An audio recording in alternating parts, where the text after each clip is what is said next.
ഇന്ന് രാവിലെ കുറച്ച് ലേറ്റായിട്ടാണ് കേട്ടോ എഴുന്നേറ്റിട്ടുള്ളത്. കാരണം ഇന്നലെ മൈഗ്രെയിനും കാര്യങ്ങളൊക്കെ ആയിട്ട് ഭയങ്കര തലവേദനയൊക്കെയാണ്. അപ്പോൾ രാത്രി ഒരു പുലർച്ചെയൊക്കെയാണ് ഞാൻ ഉറങ്ങിയിട്ടുള്ളത്. അപ്പോൾ രാവിലെ എഴുന്നേറ്റ് വന്നപ്പോൾ തന്നെ അമ്മ വിളക്ക് വെച്ചിട്ടുണ്ടായിരുന്നു. നമ്മൾ സിറ്റ് ഔട്ടിക്കൊക്കെ ഒന്ന് ഇറങ്ങി നോക്കി. ഇന്നലെ മിനിയാന്നൊക്കെ ആയിട്ട് കുറച്ച് ഇച്ചിരി വെട്ടം വെളിച്ചമൊക്കെ ഉണ്ടായിരുന്നു. അപ്പോൾ ഇന്നും മഴ ഉണ്ടോ എന്നുള്ള അറിയാൻ വേണ്ടി ഒന്ന് സിറ്റ് ഔട്ടിലേക്ക് ഇറങ്ങി വന്ന് നോക്കി. പക്ഷേ ചെറുതായിട്ട് മഴ പെയ്തിട്ടുണ്ട്. പിന്നെ നമ്മുടെ പ്രധാനമായിട്ടുള്ള ബ്രേക്ക്ഫാസ്റ്റിൻ്റെ പണിയിലേക്ക് കടന്നു.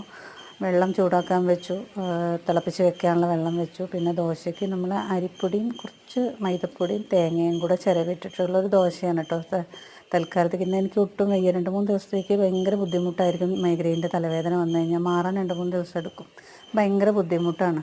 അപ്പോൾ ഇത് കഴിഞ്ഞിട്ട് പണികളൊക്കെ ഒന്ന് കഴിഞ്ഞിട്ട് വേണം, ഇച്ചിരി നേരം കൂടെ പോയി കിടക്കണം എന്ന് വിചാരിച്ചിട്ടിരിക്കുകയാണ് കേട്ടോ. എനിക്ക് ഭയങ്കര ബുദ്ധിമുട്ടാണ്, കാലും കൈയൊക്കെ തളർന്നിട്ടൊക്കെ ഭയങ്കര ബുദ്ധിമുട്ടാണ്. അപ്പോൾ ചമ്മന്തി ഒന്നും ഉണ്ടാക്കുന്നില്ല, വെറുതെ മുളക് പൊടി ഉപ്പും കുറച്ച് വെളിച്ചെണ്ണയിൽ ചാലിച്ചിട്ട് അങ്ങനെ കഴിക്കാമെന്ന് വിചാരിച്ചിട്ട്. കഴിക്കണം എന്നൊന്നും ആഗ്രഹമൊന്നുമില്ല, പക്ഷേ എന്നാലും മരുന്ന് കഴിക്കുന്നതുകൊണ്ട് കഴിക്കണം. അപ്പോൾ അതിൻ്റെ ഇടയ്ക്ക് എനിക്ക് വെറും വയറ്റിൽ കഴിക്കേണ്ട മരുന്ന് രാവിലെ തുടങ്ങുന്നതേ മരുന്നിലാണ്. തൈറോയിഡിൻ്റെ മരുന്ന് കഴിച്ചിട്ടാണ് തുടങ്ങുന്നത്. പിന്നെ അത് കഴിഞ്ഞിട്ട് പിന്നെ ഈ മരുന്നും കൂടെ കഴിക്കാനുണ്ട്. അപ്പോൾ ഇതൊക്കെ അതിൻ്റെ ഇടയ്ക്ക് കഴിഞ്ഞു. പിന്നെ അലക്കാനുള്ള തുണി എന്നാണ് പറയുന്നത്, തുണി വാഷിംഗ് മെഷീനിലിട്ടു, അലക്കിയിട്ട് ഇനി അത് മുകളിൽ കൊണ്ടിടണം. വെയിലുണ്ടോ എന്നുള്ളതൊന്നും അറിയില്ല. മഴ ഇങ്ങനെ ഒരു ചെറിയ രീതിയിൽ കാർമേഘം മൂടി കെട്ടി കിടക്കുന്നുണ്ട്. മഴ പെയ്യോ പെയ്യില്ലേന്നൊന്നും അറിയില്ല. ഇടയ്ക്കൊരു മഴ പെയ്തിട്ടുണ്ട്.